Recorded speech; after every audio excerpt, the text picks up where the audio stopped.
औज़ुबिल्लाहि मिनश्शैतानिर्रजीम बिस्मिल्लाहिर्रहमानिर्रहीम रब्बि इश्रह ली सदरी वयस्सिर ली अमरी वाहलुल उक़दतम मिन लिसानी यफ़क़हू क़ौली। नाज़रीन, रमज़ान ट्रांसमिशन के बाद आज हमारा पहला प्रोग्राम है और आज के दिन what we are going to discuss is the economy. और इकॉनमी में IMF is hanging on the top and IMF programme is something which has actually hang the economy in the middle and right, center and left. People are worried and concerned कि ये जो महंगाई का अफरीत है, महंगाई की in fact हमारी नज़रों में, इकोनॉमिस्ट की नज़रों में तो महंगाई अभी आई भी नहीं है। डॉलर का जो रेट है वो 300 के आसपास आप कह सकते हैं, बिकॉज 286 का जो रेट है वो नॉमिनल है। 286 पे डॉलर की दस्तियाबी थोड़ी सी कम है। But when you translate it into the prices जो कि प्रीवेलिंग प्राइसेस हैं, CPI है, दूसरी तीसरी चीज़ें हैं, कराची या किचन प्राइस इंडेक्स है, वहाँ पर सीरियस मसाइल हैं और लोगों को चीज़ों की अदम दस्तयाबी से ज़्यादा चीज़ों को इस तरीके से हासिल करने में दुश्वारी है कि वो आउट ऑफ रीच हो रही है। बट डिस्पाइट ऑल दैट जो डॉलर है और जो प्राइसिंग है उसको आप कह सकते हैं कि वो अभी 220 और 25 के लेवल के हिसाब से प्राइसिंग हुआ है आपकी कमोडिटीज़ की मार्केट में। और जब ये सही प्राइस के लेवल i.e. गर्मी की महंगाई में एनर्जी की प्राइसेस और जो अशिया खुर्दनोश हैं उसकी कीमतें अपने सही लेवल पर मई के एंड में आएंगी तो हम कह सकते हैं कि कौम को लग पता जाएगा। So what we are going to discuss today is the economy, resumption of the IMF programme और पाकिस्तान की मईशत। चूँकि हम सब जानते हैं कि इम्पोर्ट लेड इकॉनमी इसको ड्राइव करती है, तो ज़रा सी ऑयल की प्राइसेस में तेज़ी, डॉलर की प्राइसेस में अप्स एंड डाउन, ये पाकिस्तान की मईशत को, न कि पाकिस्तान की मईशत को बल्कि रीजन की और भी मईशतों को ये चीज़ डिस्टर्ब करती है। So what is happening in the region, हम ये भी डिस्कस करेंगे। पाकिस्तान में क्या कुछ हो रहा है मुआशी फ्रंट पर, वो भी डिस्कस करेंगे।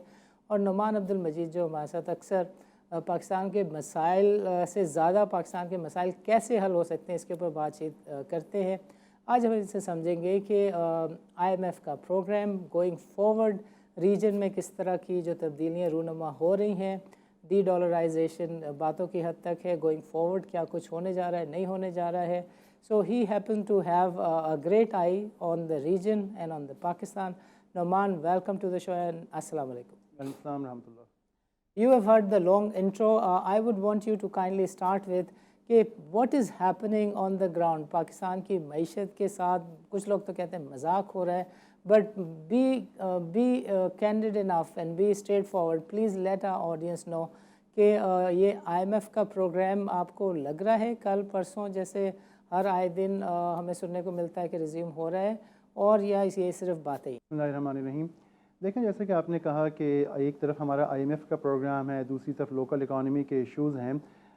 अगर बॉटम लाइन देखें वो पॉलिटिकल अनसर्टेनिटी है, जैसे कि हम सबको पता है, चाहे हमारा लोकल बिजनेसमैन हो या चाहे इंटरनेशनल मल्टीलेटरल इदारे हों या चाहे हमारे सो कॉल्ड फ्रेंडली कंट्रीज़ हों जो कि अरब कंट्रीज़ हों या चाइना हो, they want to see political stability in Pakistan. क्योंकि वजह ये है कि जो भी इदारा आपको पैसे देता है, चाहे वो कोई मुल्क हो या चाहे कोई मल्टीलेटरल हो, वो राइट ऑफ करने के लिए नहीं देता, नंबर एक बात। दूसरी बात ये है कि हम पाकिस्तान में जो है इस वक्त IMF के 22वें प्रोग्राम के अंदर हैं।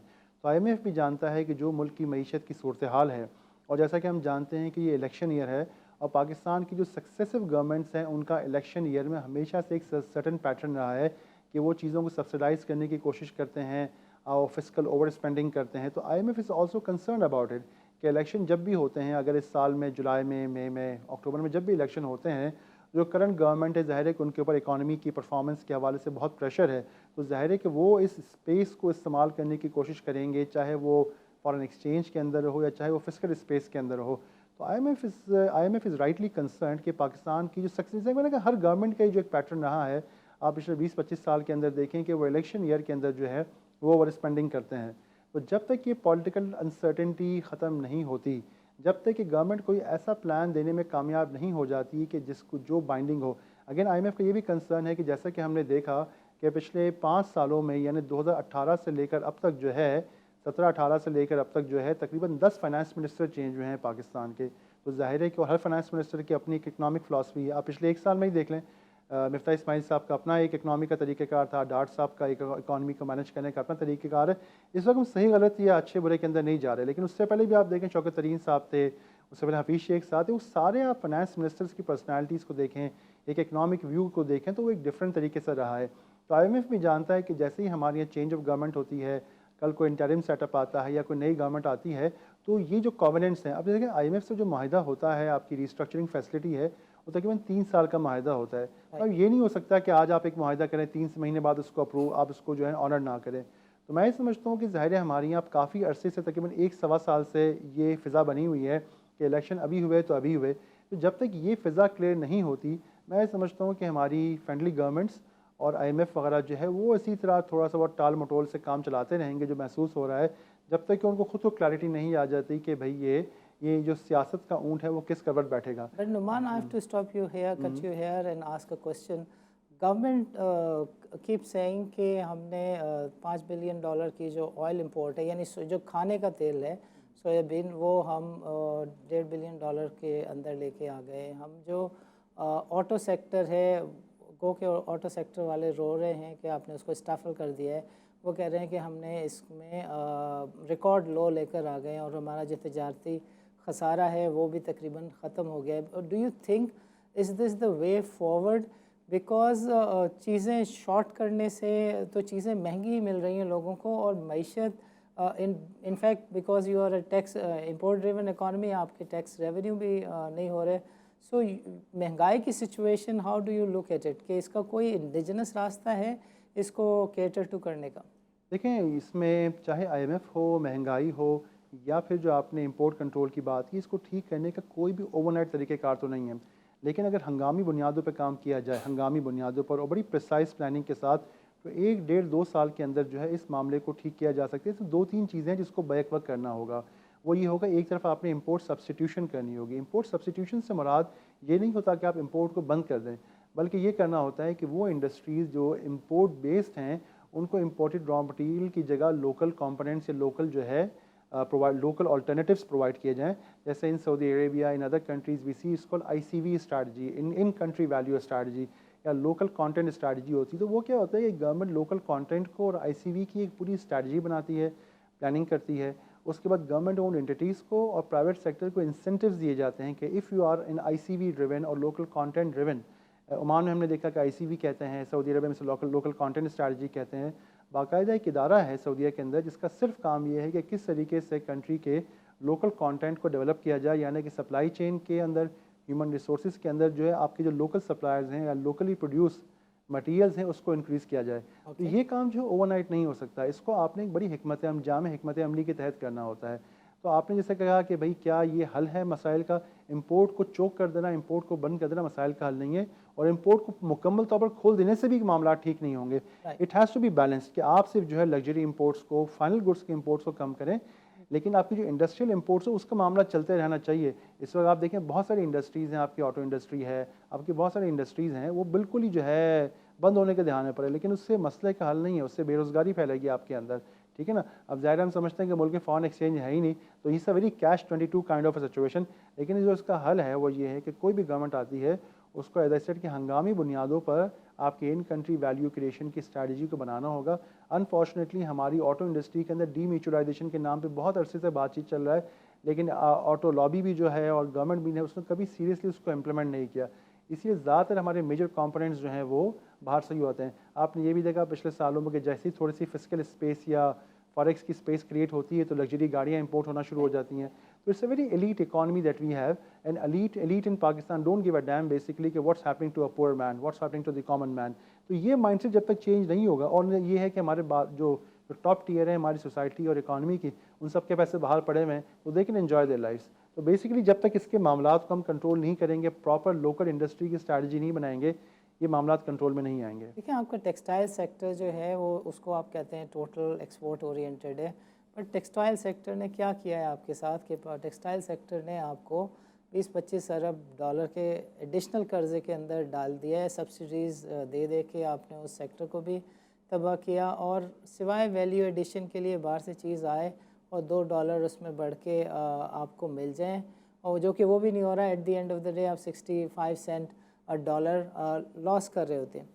सो ये जो थ्योरी है कि आप कोई इंडिजिनस ग्रोथ का मॉडल लेकर आएँ, तो एक ही आपका सबसे सुपर चीज़ था। जब तक आप स्पिनिंग में थे, आप सीधी सीधी कॉटन काट के इनफैक्ट बाहर भेज देते थे, उस वक्त तक आप सही थे। वैल्यू एडिशन ने तो आपको एक्चुअली मार मारी है। पाकिस्तान में वो कॉम्पिटेंस है भी कि जो हमारी इकॉनमी को ट्रांसफॉर्म करने के लिए कोई प्लान दे सके। देखें, अगर आप गवर्नमेंट लेवल की, अनफॉर्चुनेटली हम यही कहेंगे पिछले 20-25 सालों के अंदर हमें कोई ऐसा मुस्तहकम मजबूत प्लान नज़र नहीं आई। We haven't seen any such thing which basically makes us believe कि नहीं यार हमारे पास कोई ऐसा स्ट्रैटेजिक प्लान होगा कि next 5 years we are going to transform our economy. जैसे कि हमने सऊदी अरेबिया में देखा कि they have got vision 2030 which is transforming the economy, और ऐसी बहुत सारी और एग्जाम्पल्स के अंदर भी हैं। अनफॉर्चुनेटली अभी तो सूरत पाकिस्तान के अंदर ये है कि we are sitting in the election year, supposedly election year. Election कब होते हैं only God knows about it. वो इलेक्शन कब होंगे, then who the next government comes and what kind of relations it would have with the other government agencies etc institutions का क्या relationship होंगे, फिर वो कितनी अच्छी टीम मोबिलाइज करते हैं। तो बहुत सारे सवालात हैं जो लोगों के जहनों में भी हैं और जो जेन्युइनली जो है, और किसी को इल्म नहीं है कि ये कंट्री की इकनॉमिक प्लानिंग और इकनॉमिक स्ट्रैटेजी किस ज़मन में जाएगी। अच्छा, इन्फ्लेशन का अगर आप देख लें, अभी आपने बात की इन्फ्लेशन को मैनेज करने की, तो इन्फ्लेशन को भी जो चीज़ ड्राइव करती है उसके 3 फैक्टर्स होते हैं।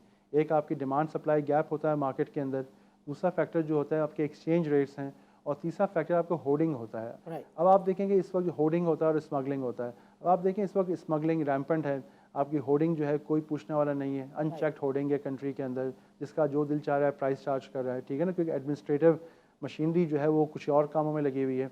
नुमान मुझे आपको रोकना होगा बिकॉज वक्त हुआ जाता है एक छोटे से वक्फे का। वक्फे के बाद हम चाहेंगे कि नाज़रीन को आप थोड़ा सा बताएं कि what is happening in the region और पाकिस्तान उससे किस तरीके से इफ़ेक्ट हो रहा है। नाज़रीन, it's time for a short break, let's meet after short.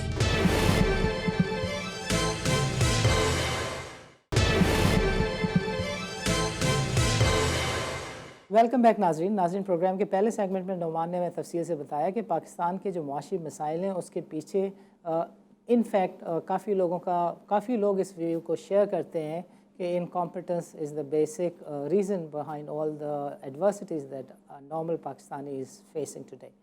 So Numan, I would want you to kindly comment on a number of things are happening in the region, and because we happen to be a dollar-driven economy, import-driven economy, and there is a kind of propaganda move around the globe that suggests that de-dollarization is on the go, and there is likely to be a time by 2028 when we see that there could be a less hostile, less relevant dollar in the economic world.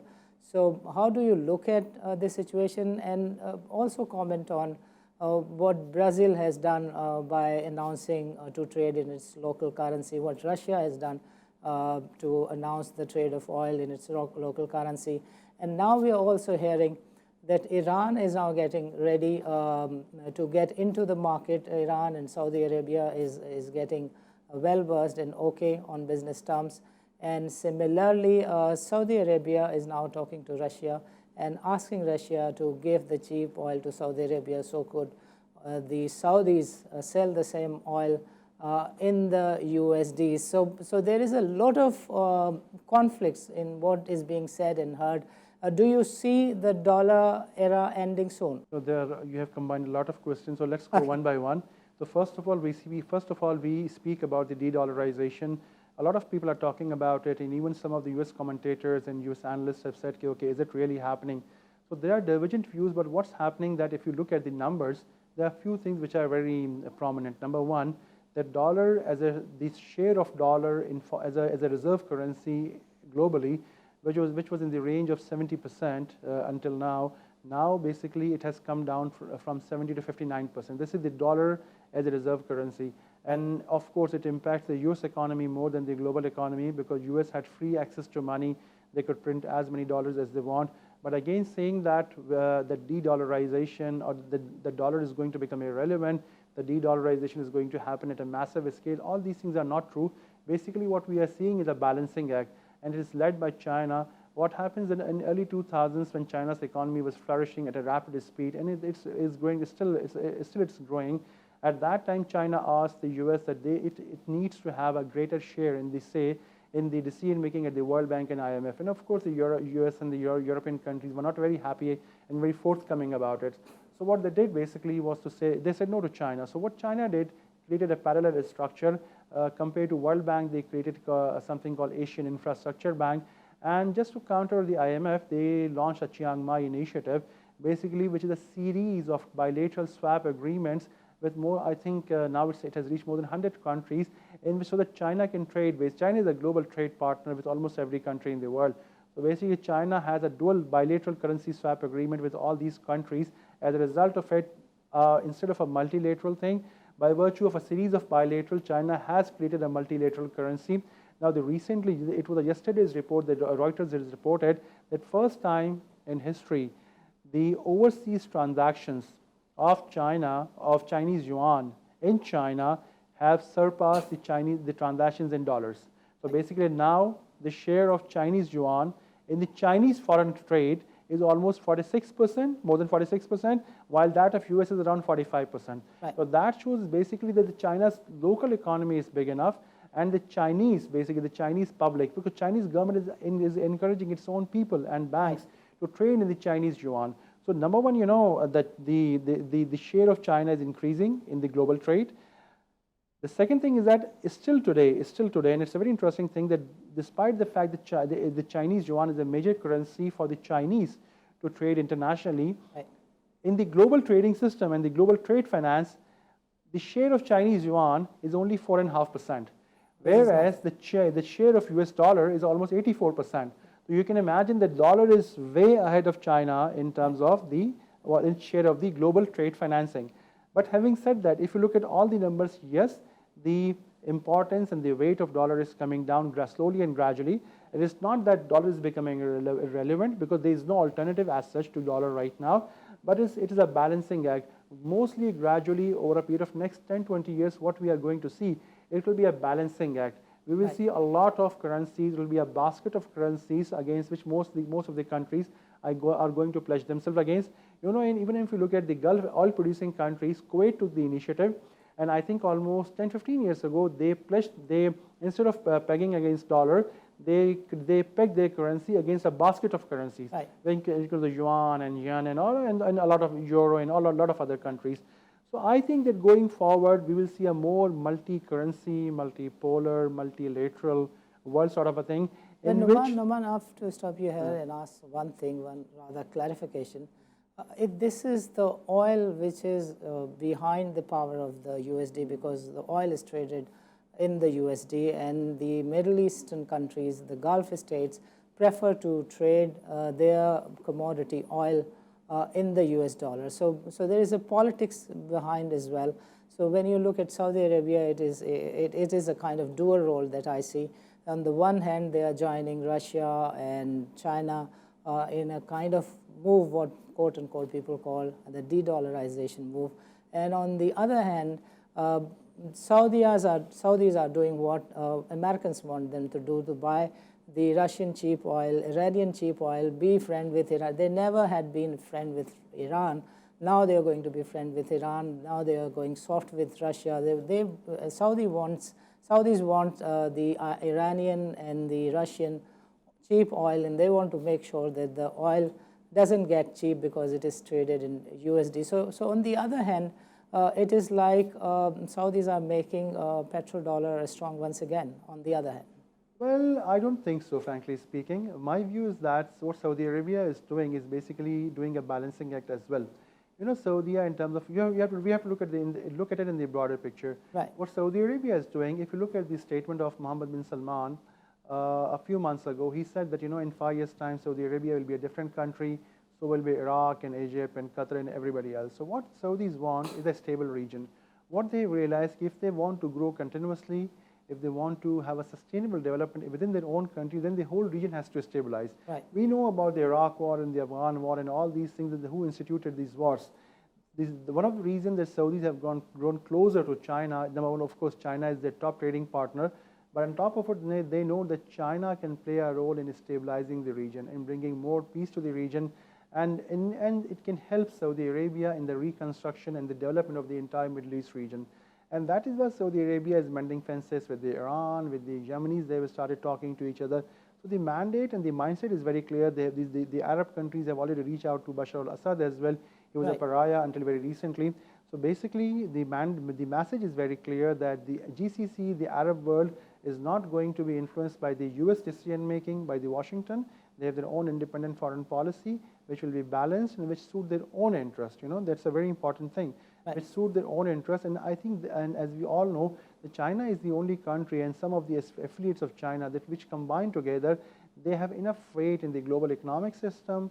They have enough weight in the militarily as well. So basically, you know, it's a very interesting new nexus coming through, which will redefine the Middle East. In fact, I would say that after the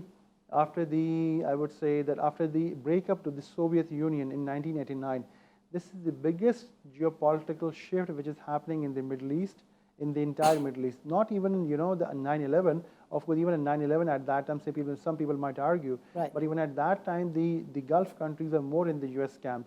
But if you look at now, in terms of the geopolitical shift, this is an important point. What is happening in the Gulf, how US policy is changing in the Gulf and for the Southeast Asian region.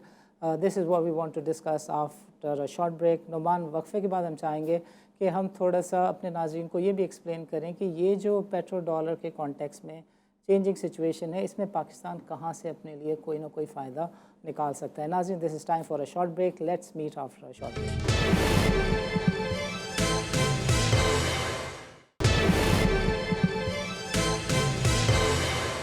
Welcome back नाज़रीन. Programme के पिछले segment में नुमान ने हमें तफसील के साथ बताया कि ये जो पेट्रो डॉलर की बातें जगह जगह हो रही हैं, इसमें बहुत कुछ ऐसा कुछ है जिसको आप प्रोपेगेंडा कह सकते हैं. Because when you look at the numbers do not subscribe कि पाकिस्तान को, रीजन को, मिडल ईस्ट को या दुनिया को इस बात से परेशान होने की ज़रूरत है कि कोई एकदम बहुत बड़ी डी डॉलराइजेशन के नतीजे में इकनॉमिक लैंडस्लाइड हो जाएगी, इकनॉमिक साइट्स जो अमेरिका के साथ अलाइंड है उनको बहुत बड़े मसाइल होने जा रहे हैं, या US डॉलर कोलैप्स होने जा रहे हैं. 2028 बिल्कुल ऐसा साल नहीं है कि जब US डॉलर जो है वो कोलैप्स कर जाएगा. हमारी साइट्स किसी की साइड पर नहीं है, but we want to be clear the numbers do not suggest what is being propagated all across the globe, whether in regional languages or local languages or in the English language. तो नुमान, मैं चाहूँगा कि इस particular segment में हम थोड़ा सा इस बात को डिस्कस करें कि रीजन की जो ख़ास पॉलिटिक्स इस वक्त हो गई है कि Russia is now out, China is now out, और ईरान और सऊदी अरब की जो दोस्ती है, एम्बेसीज़ दोबारा से खुल रही हैं. इस सारे कुछ गेम में पाकिस्तान के लिए क्या कुछ है? यानी पाकिस्तान ने कोई 4-5 साल पहले पाक युआन स्वाप एग्रीमेंट किया, मगर वो ट्रांजैक्शंस अभी हमें ऑन द ग्राउंड होती हुई नज़र नहीं आ रही. ईरान का जो तेल है वो आप देखें कि सस्ता काफ़ी लोग इस्तेमाल करते हैं, मगर पाकिस्तान में ऑफिशियल चैनल से ईरान का तेल नहीं आ पाता फॉर वन रीज़न और अनदर. बट वही तेल अगर सऊदी अरब ख़रीद के हमें भेजेगा तो हो सकता है हम बखुशी उसको इस्तेमाल कर रहे हैं. So when you look eight Russia never wanted it to be open for you. Now Russia is opening itself for you. So are you getting out of the US territory? और इस सारे गेम में जब ये Iran Saudi अरब की दोस्ती हो जाएगी तो हमारे पास इतना ज़्यादा कॉन्फ्लिक्ट मैनेजमेंट के नाम पे एड भी नहीं मिला करेगी. So what will be doing down the road 2 to 3 years जब चीज़ें रीजन में बदल जाएंगी? देखिए कि सच्चाई तो ये है कि unfortunately Pakistan is becoming irrelevant in the geopolitical game. ठीक है ना जी. We have been talking about कि देखें we due to geopolitical location, geo strategic location and we are this and that. अब आप देखें अफ़गानिस्तान बड़ी हद तक स्टेबलाइज हो गया है पॉलिटिकली. पिछले दिनों चंद महीनों 2 महीने पहले गालिबन जो है वर्ल्ड बैंक ने अफ़गानिस्तान की इकानमी पे एक बड़ी अच्छी रिपोर्ट दी है कि तालिबान टेक हो. तालिबान की फ़िलासफ़ी से आप जो भी अग्री डिसएग्री करें, वो वर्ल्ड बैंक की रिपोर्ट है इसके ऊपर कि उन्होंने कहा कि तालिबान ने इकानमी के मामलात को बहुत अच्छे तरीके से मैनेज किया है. ठीक है ना. अब आप देखें ईरान की इकानमी ऑलवेज सेल्फ सस्टेनिंग थी क्योंकि इतना अर्सा वो सैंक्शंस में रहे थे, तो they knew how to manage their economy despite all this sanctions. और अब सऊदी अरबिया इनके साथ अगर आता है, ताल्लुकात ठीक होते हैं, तो Saudi foreign minister is already indicated कि हम वहाँ पे इन्वेस्टमेंट करने के लिए तैयार हैं एक बार हमारी डील अगर उनसे سارے معاملات اچھے طریقے سے طے پا جاتے ہیں کیونکہ چائنا اس کا گارنٹور ہے. دیکھیں Pakistan has always been a favourite place for Saudis to invest, لیکن ہم نے جو ہے نا گریجولی اپنی امیج کو گلف کنٹریز میں اور باقی جگہوں پہ تباہ و برباد کر دیا ہے. ٹھیک ہے نا جی. پاکستان کو یہ جو ساری ڈیولپمنٹس ہوئی ہیں ریجن کے اندر, Pakistan could have been the greatest beneficiary of all this thing, but unfortunately we are the greatest loser. اس کی وجہ یہ ہے کہ ہم اس سے فائدہ ہی نہیں اٹھا سکتے. ہمارے پاس کوئی کانکریٹ پلان نہیں ہے کہ ہم کس طرح ملک کے اندر فارن انویسٹمنٹ لے کے آئیں گے. اچھا ہم جاتے ہیں کہ جا کے $1 بلین $2 بلین دے دیں. آپ کو یاد ہوگا جب عمران خان صاحب 2019 میں گئے تھے, اس وقت بھی سعودیز نے کہا تھا کہ we are willing to give you $10 billion of investment. یہی بات انہوں نے شہباز شریف صاحب کو بھی کہی ہے, دونوں پرائم منسٹر کو کہی گئی. اب دونوں الگ الگ پرائم, لیکن اس سے آپ کو سعودیہ کا مائنڈ سیٹ کا اندازہ ہوتا ہے کہ گورنمنٹ کوئی بھی ہے ان کا ویو پاکستان کی طرف ہے. وہ پاکستان کے پرائم منسٹر یا پاکستانی گورنمنٹ کو یہ میسج دے رہے ہیں کہ آپ ہم سے بار بار آ کے ایڈ نہ لیں, بلکہ آپ ہمیں کوئی ایسا پلان آف ایکشن دیں کہ ہمیں جو ہے ہم آپ کو جو ہے وہ ہم آپ کو انویسٹ کر سکیں آپ کی کنٹری کے اندر. اب دیکھیں نا اس وقت ہم جو پیسے ایڈ کے لیے لینے جاتے ہیں $1 بلین $2 بلین, واٹ ایف وہ انویسٹمنٹ کی فارم میں آ جائے جس سے آپ کے ملک میں جو ہے ایڈ سے تو کیا ہوگا, آپ امپورٹس کریں گے, امپورٹ کریں گے اینڈ دیٹس اٹ. اچھا انویسٹمنٹ کی فارم میں آئے گا تو کیا ہوگا کہ آپ کو جو ہے آپ کے ملک میں جاب کریشن ہوگی, امپلائمنٹ کریشن ہوگی. انفارچونیٹلی پاکستان کے پاس فارن کنٹریز سے انویسٹمنٹ FDI لینے کا کوئی پلان موجود نہیں ہے. نہ یہ پہلے موجود تھا نہ آج موجود ہے. اسی لیے ہمارے ملک میں پچھلے کئی سالوں سے جو FDI ہے وہ ہسٹوریکل لو پہ رہی ہے. تو دیکھیں جب تک ہم اپنے معاملات کو انٹرنل معاملات کو ٹھیک نہیں کریں گے, ایسا میں نے کہا کہ پاکستان کو پورے معاملات کا سب سے زیادہ فائدہ ہو سکتا تھا, لیکن سب سے زیادہ نقصان جو ہوا ہے ان تمام معاملات کا پاکستان کو اس لیے ہوا ہے کہ پاکستان ارریلیونٹ ہو گیا ہے. اب پاکستان کو جو ہے, اب پاکستان کی پوزیشننگ اگر ساری کنٹریز آپس میں بات کر رہے ہیں, they are talking to each other, اور وہ جانتے ہیں کہ پاکستان کی جو ہے ہماری جو پاکستان ایز اے کنٹری وہ ان کے معاملات میں میڈیٹ کرنے کی پوزیشن میں نہیں ہے, تو ظاہر ہے کہ nobody is wanting to talk to you. ہاں پاکستان ایک اہم ملک ہے, اس میں کوئی شک نہیں ہے. a lot of Gulf countries would like to invest in Pakistan, لیکن اس کے لیے پاکستان کو اپنے معاملات کو اندرونی معاملات کے اوپر ٹھیک کرنا ہوگا, جو انفارچونیٹلی ہمیں مستقبل قریب میں ہوتے ٹھیک ہوتے دکھائی نہیں دے رہے. But how about this Iranian and Russian oil?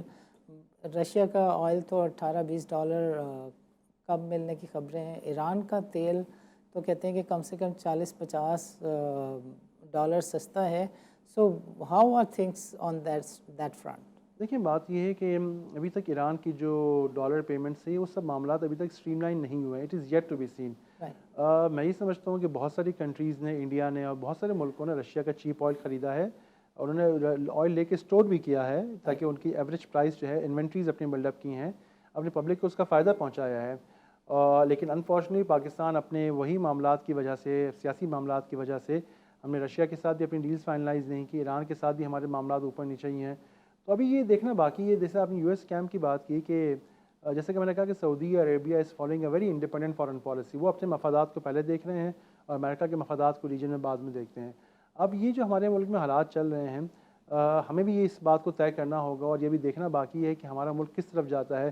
کیا ہم ہمیشہ تاریخی طور پر جس طرح امریکہ کے ساتھ رہے ہیں آگے گوئنگ فارورڈ بھی ہم اسی طرح امریکہ کے ساتھ رہیں گے, یا پاکستان بھی ایک انڈیپینڈنٹ اور بیلنس فارن پالیسی جو ہے وہ اس کو فالو کرے گا. ابھی ایک ایسا سوال ہے جو تمام پاکستانیوں کے ذہن میں بھی ہے, لوگ دیکھنا بھی چاہ رہے ہیں, لیکن میں یہ سمجھتا ہوں کہ جو بھی فیصلہ اگلے 6 مہینے سال میں کیا جائے گا یہ پاکستان کی اگلے 10 سال کی انٹرنیشنل اکنامک ریلیشنز کو ڈٹرمن کرے گا. Right.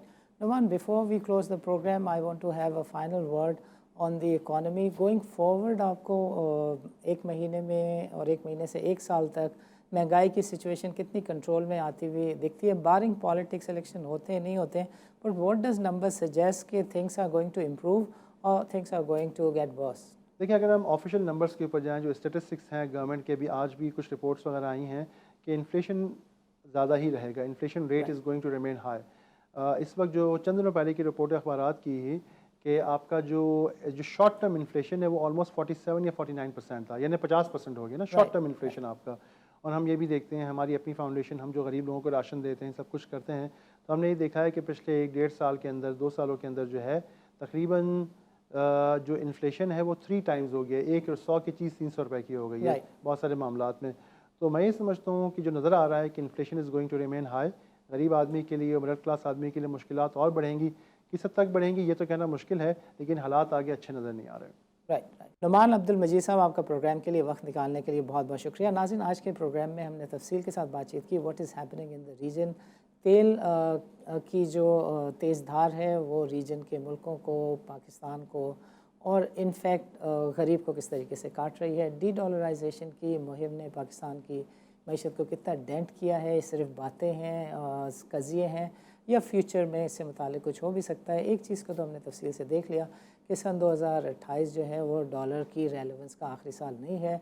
इनफैक्ट डॉलर की जो पोजीशन है वो उतनी तेज़ी से नहीं ख़राब हो रही जितना इसका प्रोपेगेंडा किया जा रहा है। रीजन के अंदर ईरान और सऊदी अरब की जो दोस्ती है वो पाकिस्तान के लिए इनफैक्ट मसाइल खड़े कर सकती है, बिकॉज़ पाकिस्तान दोनों साइड के लिए प्रॉक्सी के अकाउंट में कुछ ना कुछ ले मरता था, वो वाला खाता अकाउंट बंद होने की तवक्को है। अमेरिका के कैंप में रहने में पाकिस्तान की कितनी शाद है, पाकिस्तान कितना आबाद रहता है, ये देखना है, बिकॉज सऊदी अरब जैसा मुल्क जो है वो भी अब काइंड ऑफ इंडिपेंडेंस की तरफ जा रहा है और एक आज़ाद खारजा पॉलिसी को परस्यू कर रहा है। इस तरह की बातचीत रीजन में रूनुमा होने वाली तब्दीलियों का जो एनालिसिस है, मसले पर ख्याल रखेंगे।